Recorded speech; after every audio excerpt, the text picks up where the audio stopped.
ఏ పురాణం తీసుకున్నా అందులో ఏమిటి ఉమా మహేశ్వర సంవాదమే ఉంటుంది. పార్వతీదేవి ఈ ప్రపంచంలో ఏది స్వామి అని ప్రశ్నలు వేస్తూనే ఉంటుంది. ఆయన ఏమిటి ఈ తత్వము, లోకానికి ఆమెకు తెలియదు కదా, ఆమె జగజ్జనని, ఆమెకు తెలియని తత్వం ఏమున్నది. అయితే స్వామియే రెండు అయ్యాడు, ఒకరు ప్రశ్న ఒకరు వక్త. అంటే అడిగేవారు చెప్పేవారుగా ఈ అర్ధనారీశ్వర తత్వమే రెండుగా అయ్యారు మనకు తెలియడం కోసం.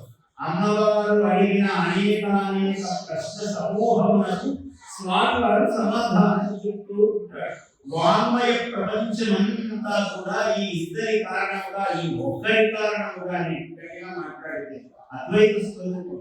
ఈ ముక్కలుగానే ఈ శివ కారణము చేత చతురో వేదానధీత సర్వశాస్త్రవయం విదుః ఇతిహాస పురాణానాం తంత్రేవన శివ సంకల్పస్తు.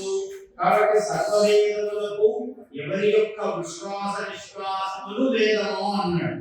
యస్య విశ్వసితం వేదాః అన్నాడు. ఆయన యొక్క విశ్వాస నిశ్వాసములే వేదములు. వేదములో చెప్పని జ్ఞానము భూమండలంలో ఇంకెక్కడా ఏదీ లేదు. సర్వ సమగ్ర సుందరమైనటువంటిది వేదం. ఆ వేదం యొక్క స్వరూపములే పురాణము. వేదములో ఏది చెప్పబడినదో దానినే పురాణములలో ప్రపంచింపబడినటువంటి తత్వము ప్రపంచించినది. వేదములో చెప్పబడిన తత్వమునే పురాణములు ప్రపంచించినాయి. అంటే విస్తారం చేశాయి. ఆఖ్యాయికల ద్వారా, కథల ద్వారా, ఉదాహరణల ద్వారా ఇటువంటి విశేషములన్నీ కూడా బోధిస్తున్నాయి పురాణములన్నీ కూడా.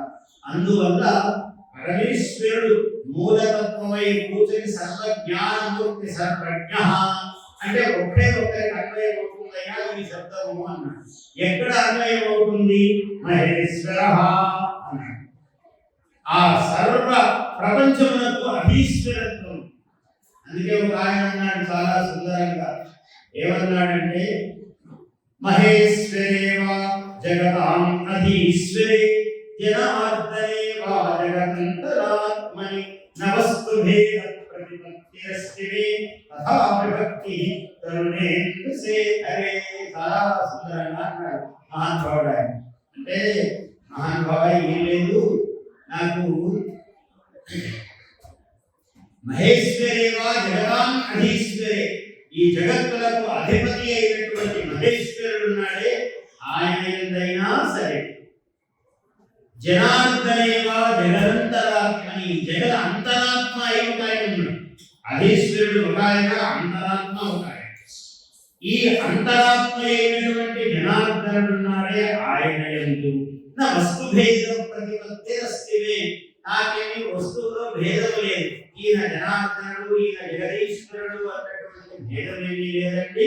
కానీ కొంచెం ఏమో మనస్సు మాత్రము ఆ తల మీద చంద్రఖండము ఉంటాడే స్వామి, కొంచెం ఆయన అంటే కొద్దిగా ముందుంటారంటే ఏం లేదు, కొంచెం మనస్సు అవుతుంది నాకు అన్నట్టు. Please subscribe to our YouTube channel. Like and share this video.